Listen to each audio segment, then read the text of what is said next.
I think a lot of people in our industry go out on their own for the primary reason they don't want to split commissions anymore.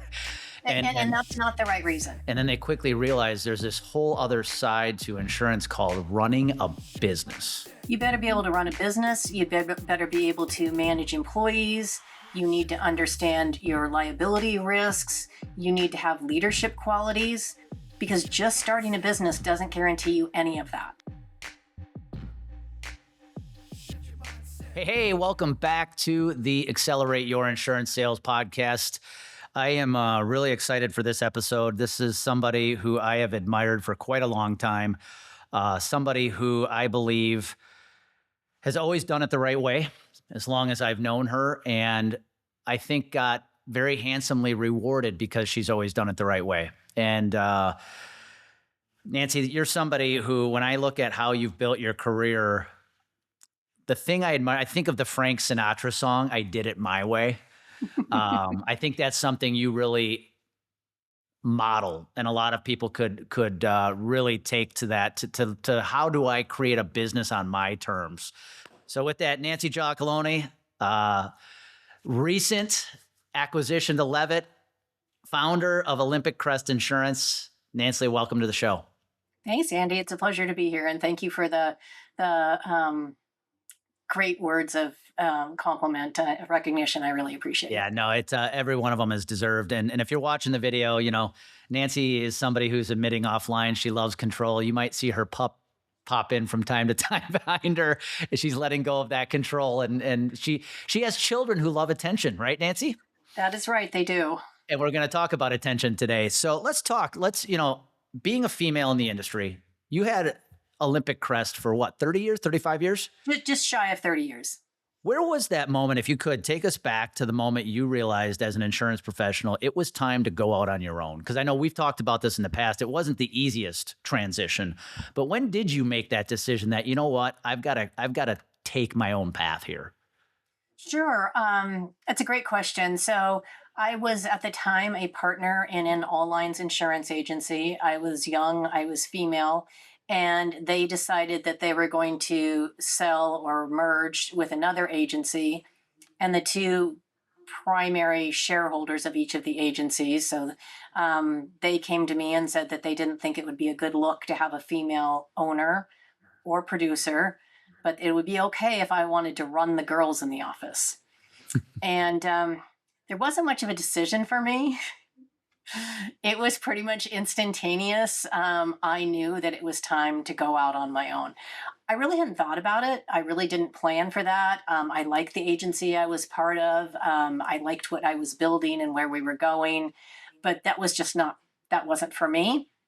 So I very quickly figured out how I was going to make that transition with very little capital, how I was going to take some of my accounts. I basically cashed out my 401k to buy my accounts so that I could take them with me.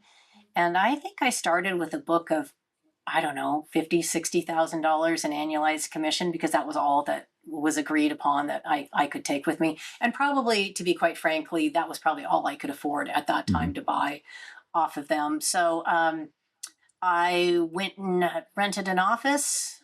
I was the producer, the account manager, the receptionist, the janitor. I was all the things.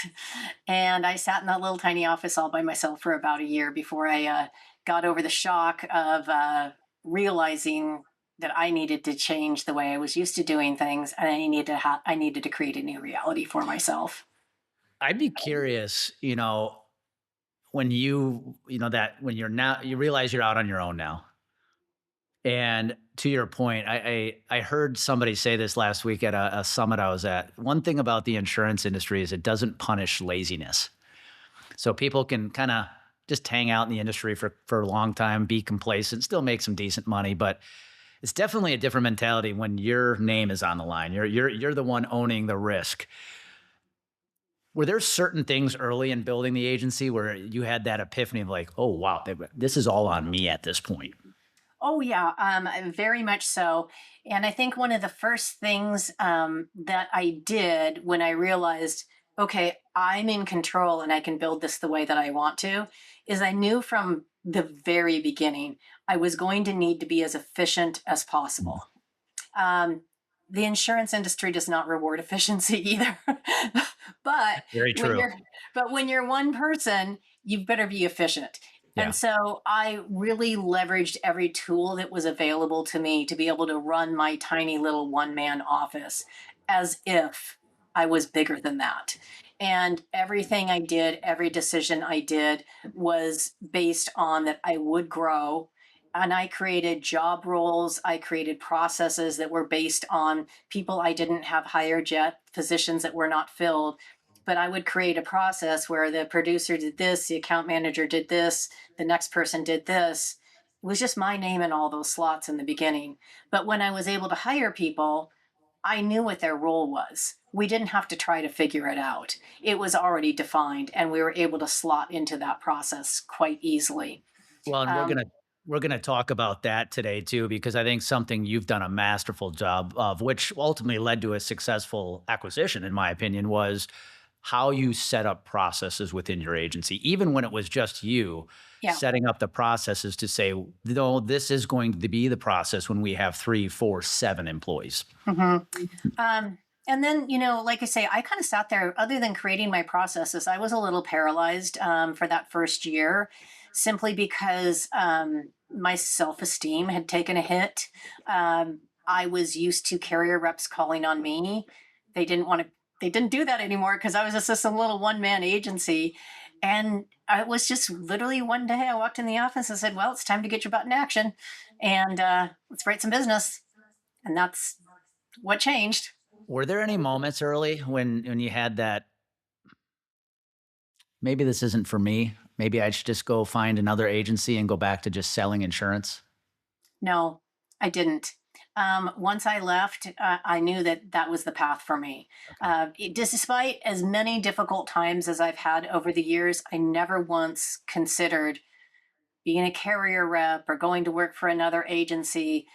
We did mention control earlier, and that had a lot to do with it. I wanted to build an agency. I wanted to run an agency and sell insurance in the way that made sense to me, and I had a very clear picture of that.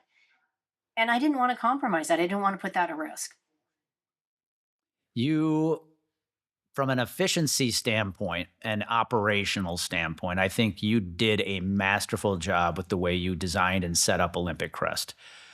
I think the thing I admire a lot too is you set it up that it also supported, how do I say this? You didn't just chase revenue for the sake of revenue. You wanted to design a business that also supported how you live your life. So my question I'd love to hear from you, because we have a lot of people who are thinking about going out on their own, right? If you had somebody tuning in right now who's like on that precipice, maybe just made the jump, what would be your advice to them? If they want to have success starting their own agency, what are some core things you think they must consider? Well, you need to determine what you want out of the agency. You need to determine how willing you are, and how hard you're willing to work, how Mhm. much you're willing to give up, what's most important. I think that's a really key thing, is most people have never taken the time to really define what's most important in their life. And you need to have a very clear understanding of that. And for me, my family was most important. It still is to this day. And I built the business to accommodate the way I wanted to live my life. Now, you hear the term lifestyle business, lifestyle industry. I wasn't concerned about going out and hitting the golf course or any of that other stuff. I was concerned about taking care of my business and taking care of my family in kind of the same way. So Mhm. my clients, I care deeply about them and I treat them as if they're my family. Well, most of them anyway. But so it all made sense to me. It all came together. But I had, at the time, my son was in school, and I built it so that I could do the things I wanted to with him at school, go on the field trips, do those things. I was willing to not go after accounts that would have jeopardized that for me. Mhm. I focused on accounts that I could bring value to, and they brought value to my life. So it kind of had to be an even exchange Well, for and me. I think you bring up two very important points there. I think a lot of people in our industry go out on their own for the primary reason they don't want to split commissions anymore. And And that's not the right reason. exactly. And what happens is they go out on their own and then they quickly realize there's this whole other side to insurance called running a business.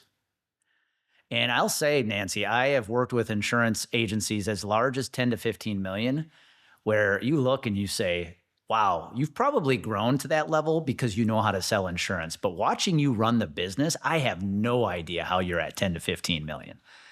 And it is I two agree. very different parts of that coin. It's one to sell insurance, one to run a business. And if you're going to go out on your own, if you can sell insurance, great, but you better be able to run a business. You better be able to run a business. You better be able to manage employees. You need to understand your liability risks. You need to have leadership qualities because just starting a business doesn't guarantee you any of that. I'd You love have to work at those things. You have to continually, just because you started a business doesn't mean, or started your own agency doesn't mean you get to stop learning and growing. Because if anything, you need to learn and grow more. I know I have over the years, and I've made big investments in those areas because I would recognize that this was an area of weakness for me. And so, how do I work on that? How do I develop that? So it's good not only for me personally, but for the team I work with and for my clients. Yeah, I would love your opinion on this because another thing I'm seeing a lot with new startup agencies is somebody goes off, they break out on their own, and it's almost like right out of the gate, they're trying to elevate themselves out of the sales role as quickly as they can. And they either Hmm. do that by trying to hire a producer as quickly as they can or just go buy books of business. And Hmm. I've always thought, why are you doing that? You've got to be the number one salesperson at the beginning if you're going to grow. I have to believe you took that A similar thousand mindset. percent, 1,000%. And again, anybody that's going out on their own because they don't want to split commissions, let me just give you a word to the wise. That is the 100% the wrong reason. You're going to have a huge amount of expenses you didn't anticipate. You're going to have challenges. You're going to lose business. You're going to gain business. But make sure you know your why and you're crystal clear on it and committed to it and have a path forward. Otherwise, it's not going to succeed. Couldn't agree more. I hope everybody who is tuning in that is at that phase or thinking about it just heard what you said. It's not just I can just keep going and selling insurance the way I do and now I get to keep all the money. No, there is Mhm. a very different way that the business operates when it's all on you. Mhm. Fast forward. Okay. I've known you since what, 2017, 18? Yeah, somewhere in there. At that point, you were in the back half of your career and getting closer to that moment that we're going to talk about, which is you ultimately made a decision to partner with Leavitt, and you've earned a lot of recognition in the back half of your career. You were Benefits Pro Broker of the Year. You won the Lifetime Achievement Award at the U Power Symposium, and I think a lot of people have recognized the work you've put into your career and why you were getting recognized for it at the end of your independent part of your career. We talked offline. You made a really good point I'd love to come back to, which is chasing recognition.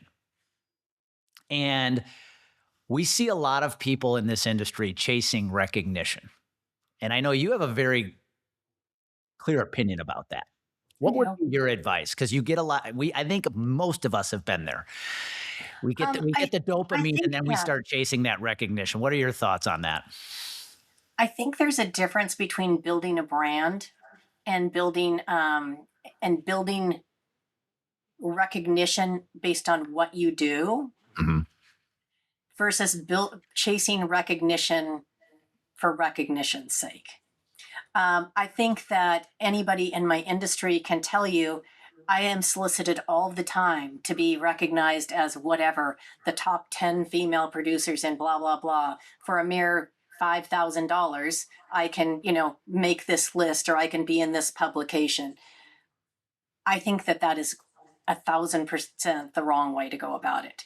If you are recognized based on your body of work, based on your values, what you bring to the industry, how you give back, that's a wonderful thing.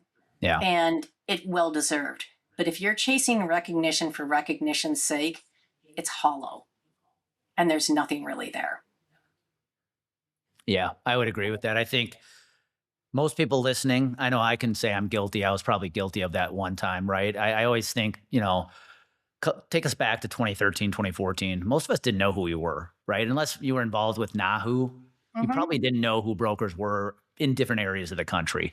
And all of a sudden, social media comes around, LinkedIn comes around, and our industry gets really small really quick, and everybody knows everybody. And I think there's a lot of people out there who are chasing industry recognition. You just have to be clear on what your goal is, you know? Hmm. If you want to build a business, be financially successful, you have to let go of that I need recognition from the industry. You do. You need recognition for the work that you do. And that's going to generally come in the form of Mm. compensation and additional opportunities. I love how you said that. Be recognized for the work you do, not just how loud you are. Hmm. Yeah. Yeah. And, a lot has changed since you and I connected. I remember you were doing work on LinkedIn and you were doing some video work, and that's the reason I reached out to you in the very beginning. I'm like, how do you do that? I'm interested in learning more. And I think one of the other things that it's kind of off topic a little bit, but I'd love to address it is I've had a long career in this industry, and I think part of the reason I've been able to have it and remain relevant and successful is because I've always stayed curious. I want to Mm. know how Yep. to do, I want to understand what's next. Why is that important? Should I be trying that? I've tried a lot of things, and I've tried it because I want to understand it. Is that a valuable tool I should be using? And if so, how do I learn more about it? So I think that is really vital if you're going to have an extended career in this That's a industry. great point. I was that same summit I was at last week. There was a presentation on what separates good from elite, and it's elite are curious. Elite are Mhm. curious every day. They're constantly trying to get better, and that's something I admire about you. I think you're a student of the game. In fact, one thing I was going to ask you, and I don't mean to hop back and forth here, It's but okay. post acquisition, you're now part of the Leavitt family. You could have easily kind of slowly started to walk in, towards the sunset here and off into retirement at some point here in the near future. How do you stay curious right now when you arguably have hit the finish line? I don't think it's how I stay curious. I think it's how I'm wired. Honestly, it's I, I am just not wired to sit back and not continue running the race. It's interesting to me. It's challenging. It's rewarding. It's mentally stimulating. Yeah. So I will always find a way, whether it's today or post retirement, to continue to challenge myself, to learn new things, to get better, to do better. Yeah. I think for you, again, as long as I've known you, by the way, as you're listening to this, take note of what she's saying. We're talking about Nancy's journey, but there's a core set of principles here that are in play that have allowed her to have the success she's having. Curiosity is definitely one of those that tie elite producers together. But now let's go back, Nancy. So, okay, we talked about you got a lot of industry awards towards Mhm. the end of your career, but let's talk about the financial award that waited for you at the end when Leavitt came to you and said, "Hey, we want you to become a part of the Leavitt family." When did you realize that you were probably ready, and I'd say more mentally ready for the opportunity to see through the acquisition and take what was Olympic Crest and sell it to an organization like Levitt? Um, I had a pretty firm strategy in my head. I always had recognized the fact that I had to have a perpetuation plan. And once it was solidified that my son did not want to buy the business, I knew that I was going to have to come up with a different plan. One of the things that I had seen in this industry and continue to see is people that hold on for too long. Hmm. They're afraid to let go. They're afraid to sell their book of business. And what happens is they end up with nothing of value by the time that they're ready to actually make a change. So I was really clear on that. And I had a timeline. And in my head, I thought, okay, I want my agency to be sold by the time I turn 62, because Typically, it's a 3-year earnout, and that puts me at about the right spot. So that was my goal. So starting at about age 60, I started having conversations with potential partners, and I talked to pretty much all of the large agencies or aggregators, and was halfway down the aisle with Mhm. one and became a runaway bride. And then, of course, as things would have it, the Leavitt opportunity literally showed up like 3 days later. And for me, part of the reason it was an easy decision at that point in time was because I had been mentally preparing myself for it for 2 years, Yeah. and it was the right fit culturally. That's what I They was were going going to ask you. they were going to allow me to continue to use my strengths. Yep. And I don't think I could have made the sale if that hadn't been in play. I think a lot of agency owners out there, that's what I wanted people to hear is what were your set of, let's call it core principles, values that you were looking for in an agency? Because you're somebody who's not going to settle. No. And I see a lot of agency owners chasing the biggest paycheck without regard to what is that going to do to the culture of my team long after the sale happens. But I think you were very set on I'm looking for these kind of core pillars to make sure I am joining the right team. Yeah, I ran my agency and my life, quite frankly, on my core values, which are kindness, accountability, honesty, and respect. And I needed to find that in a partner, and Levitt demonstrated all of that. And I have to say, I'm getting close to 2 years in. They've not they've not deviated for that. They have done everything that they said they were going to do. They are who they said they were. Is it perfect? Of course it's not perfect, but there's not a lot of people that can say that post acquisition about the agency they joined. I still feel very good about my decision, and I know that when I am ready to finally, hang it up and walk out the door, that my clients will be in good hands. My team will be in good hands. Those things are important to me. Mhm. It was never, like I said, even from the beginning, it was never just about the money, because money does not keep you warm at night. Might Hmm. put a big roof over your head and some of those other things, but I have to be satisfied, um, that I'm living my life the right way. What advice would you give? So imagine there's an agency owner out there 5 years from this opportunity, but he or she have just had their head down so much. And all of a sudden now they're popping up, they're 57 years old. They're going, wait, I'm closer to the end here than I realize. What advice would you give them to help them get more prepared for an opportunity like this? Mhm. So they're not going in blindfolded and one, just chasing the highest dollar amount, but two, possibly not getting what they should because they're not prepared.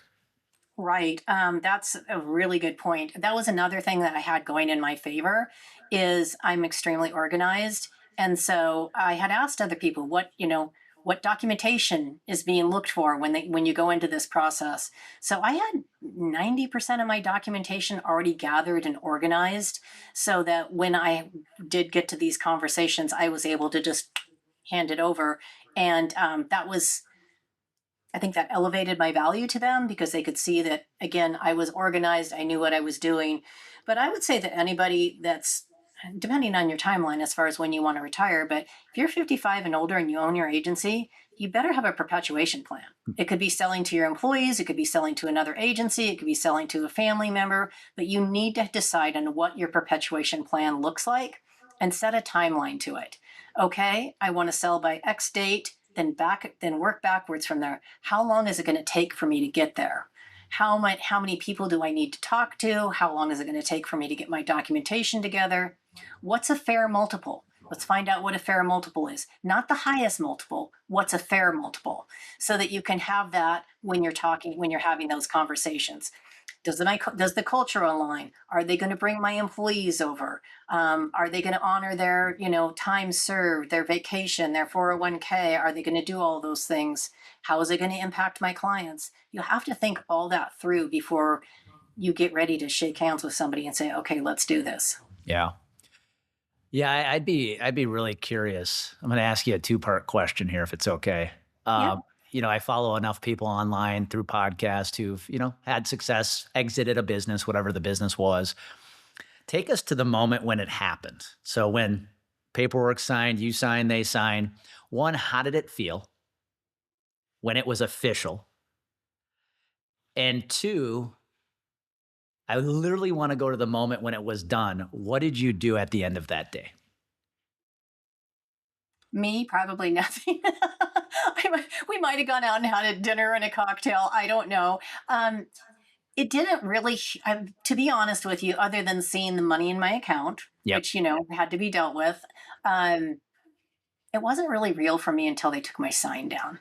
The Mm, sign on my building, when they took the Olympic Crest sign down and put the Leavitt sign up, um, I had a couple weeks where I really struggled with that. It was a loss of identity mhm, because I was so used to introducing myself to people. Oh, they say, "What do you do?" I own an insurance agency. I've said that for my entire life. Oh, I run a benefits agency, mhm. and now I didn't get to say that anymore. And I really would stumble over my words as how to, yes, I'm the benefits practice leader for Levitt, and I'm very proud of that role. It's not that there's any, but it was a loss of identity because for 30 years that was who I was. And Yeah. now I'm a slightly different version of that. Yeah. Well, and bring it back to where we started. You're somebody who likes control. Hmm.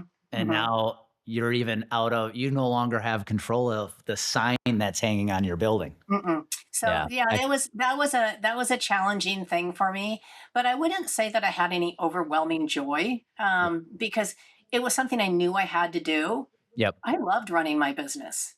I would probably still be doing it if, there was just going to be a giant pot of gold at the end and I didn't have to do anything further, but that's not practical. So I Yeah. had to think, I had to think in the practical terms and I had to find somebody that could continue what I had built up until that point in Well, time. and I think that's why I really wanted to have you back. I know you were on an episode quite a while ago, but I wanted to have you back because I think the episode I had you on was pre-sale.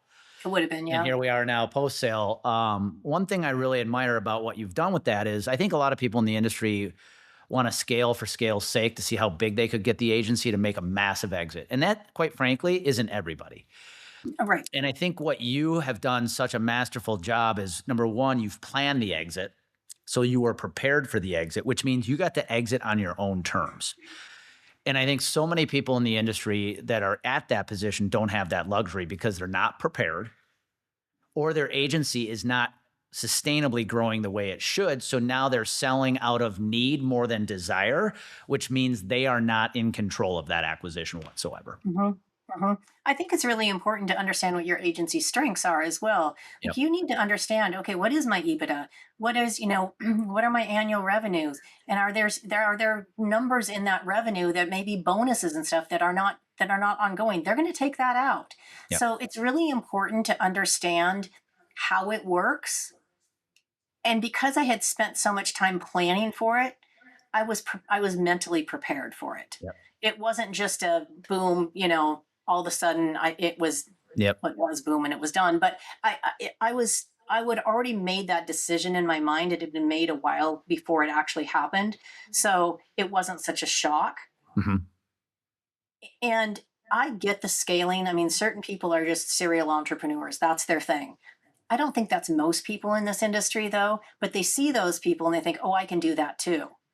Make sure you stay in your lane when it comes to what am I good at? How does this agency stay profitable? Because if it's not profitable and it's not running well, it's not going to be very marketable.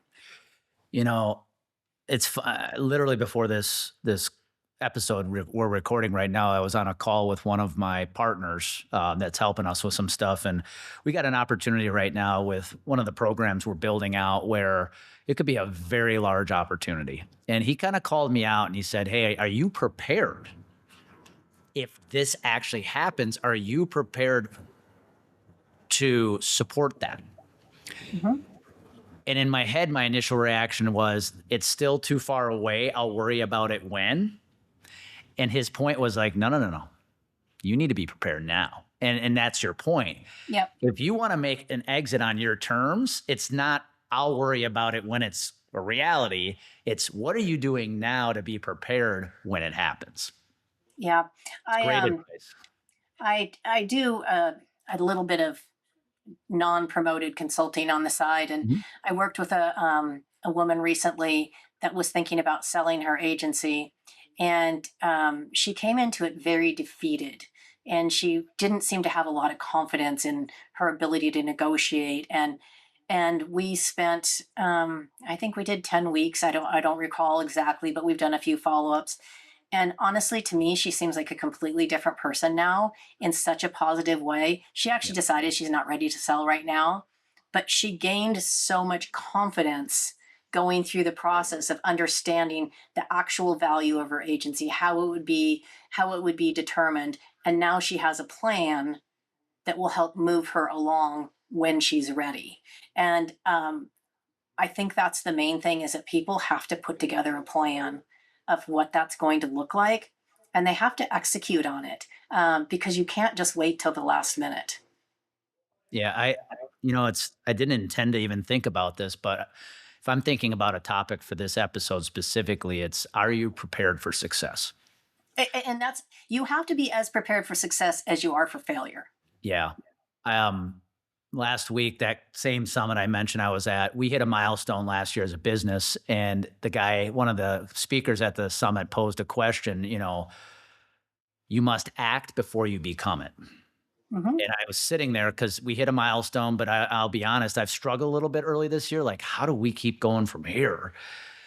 And it made me realize, if I want to take this business to the next level, what is it we have to do to get there? And then who do I need to be now to make sure we get there? And that's kind of what you're saying, is you've always been preparing, but at the same time, you've always been acting as that owner who is Act ready, as if. act as if before it becomes. And I Hmm. think that's something, again, it's like none of this you've created has been a surprise because you've been prepared for it. And I think I think that's true, and I also think that's why people are sometimes surprised. We're like, "Were Yeah. you so excited?" I was like, in No, my mind, it had already happened it had because already I've happened. been I was ready. preparing Yeah. for it, and it Yeah. was just the culmination of it. Yeah. And then it was just about, how do I move forward from here? Yeah. That's so well said. Well, let me ask this. What are you most proud of? Now that it's happened, you're obviously running the benefits practice for Leavitt today. What are you most proud of when you look back on those 30 plus years running Olympic Crest? I'm proud of how well I took care of my clients. If and really that's what it comes down to, because like I say, I've always cared about them. They were never just a dollar figure. They were never an employee count.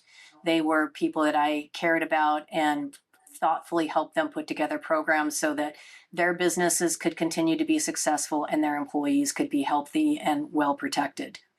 I think that's what I'm most proud of when it comes to Olympic Crest. I think what I'm most proud of now that I've made the transition is, I don't think I had a really good grasp on the leadership skills I had, because I didn't have to use them in the same way previously. And so I've learned that I'm actually very good at it. And that's been a little bit of a surprise to me because I just didn't know. Mhm. And I do enjoy it. Mhm. That's great. Well, it's been an honor to have you on the show, Nancy. I think there's a lot of people in the industry who admire you. I think they're going to get a ton out of this episode. But before we finish, I always end with a lightning round. So Okay, I'm ready. you're completely unprepared for these questions. I like to be unprepared for Um, this sort of thing, not for other things, but only for this sort of I'm thing. a big proponent of habits, skill, discipline, rituals. So, what does the typical morning routine look like in Nancy's life today? I'm going to scare people with this one. I get up at 4:45 a.m. and have coffee, clear my email. I like to start my day with a clean mind, and so for me, it really helps to clear the email, flag anything that requires immediate attention when I get into the office. I go to the gym for an hour, get to the office, and put in a full day. Now, mind you, when you get up at 4:45 in the morning, I also go to bed at 8 o'clock at night. A good evening routine matters A too. good evening Yeah, routine as well, but I do have a very scheduled morning routine, great. and it's just a habit, and it sets me up for success. So you said you go to the gym for about an hour. So you got 60 minutes to do a workout. What's your go-to workout of choice? Well, I do. So I run on the treadmill, which is not my workout of choice, but it is a requirement. But I also have a personal trainer 2 days a week. And so the best part about that for me is I don't have to think about it. He just tells me what I'm going to do and how hard I'm going to work. I want people to actually hear what you said, though. You're not training for a half marathon, but you said I run because it's required. It is. It's required because well, there's a few reasons it's required. A, it's really good for my physical health, Yep. but B, it's amazing for my mental health. Yep. Um, Exercising for me is about mental as much as it is physical. It Yep. really helps me reset. It helps me manage stress. Um, I think I have a crazy dog Yeah, going that's on in awesome. the In the background. background right now, we have a dog Yeah, vying for attention. I love it. she's getting crazy. The routine also includes the dogs in the morning too. So there's feeding of the dogs and all of that good stuff. But she wanted to make sure she was Yeah, of recognized as course. part Got of to my make her morning routine. cameo. All right. You have an Yeah. afternoon to yourself. What are you Yes, doing? an afternoon to myself. I'm probably going to read a book Okay. for Going for the pleasure. quiet. Okay. For pleasure. Nothing business related. Nothing self improvement. I'm going to probably read a book. So this is the segue to the final question. Any books you're reading today, podcasts you're listening to that you highly recommend? That's a really good question. I read such a wide variety of things. And like you say, I try to set time aside for pleasure reading. And I will say over the last 2 years, that's really suffered. So Hmm. that was one of my 2026 goals is to carve out more time for myself for reading for pleasure. And so I have read a few good books lately. Depends on your like, but I particularly like Lisa Jewell. She's an author and she wrote a book called Don't Let Him In that I just finished. I really liked it. One of my other guilty pleasures of reading, it was a series. It was called the Seven Sisters series, and Okay. it had to do with the seven stars, the seven sisters, and Okay. these were adopted girls that were from all over the world, and it was about their stories. It was Ah, fascinating, and I loved it. Um, and I plowed through that well, series. there's power in fiction. There is. It's I got to get better at it myself. It's been one of my goals because I'm so apt to read self-help books. Yeah, you eventually realize all self-help books say the same stuff. They say the same thing. Fiction really gets your storytelling and creative mind going, and I think Mhm. more people could benefit from reading fiction. Yeah, no, I enjoy it. From a podcast standpoint, I'm not an avid podcast person because I have so much noise coming at me all the time. That's why I do like to read a book. Yeah, I love it. Well, Nancy, it's been awesome. You're awesome. Um, I hope a lot of people take your words to heart today. And like I said, if I could have put the appropriate theme song to this, it would be Frank Sinatra. I did it my way because I think you are somebody who has achieved a lot of success in the insurance industry that ended in an exit that was on your terms and one in which you were prepared for the whole time. And I think if we could have more people who run their business that way, we'd see a lot more people striving, achieving success and reaching their full potential in this industry. So if anybody wanted to reach out to you, Nancy, and just learn more about what you've done, or heck, you've got your consulting business, now's a chance to just talk a little bit about how they could reach out to you for help. How can they Sure. get in touch with you? I'm on LinkedIn. Most people know that. Shoot me a message. You can also shoot me an email. I still do use my old email address, Nancy at olympicrest.com. It had been around for too long. It was too hard to sunset it. So we still have that email address. But reach out to Andy if you don't know how to get a hold of me. You don't know how to spell my name. He'll put you in touch. I'd love to talk to you. Sounds great. Nancy Giacalone, everybody. Thanks, Nancy. Thanks, Andy.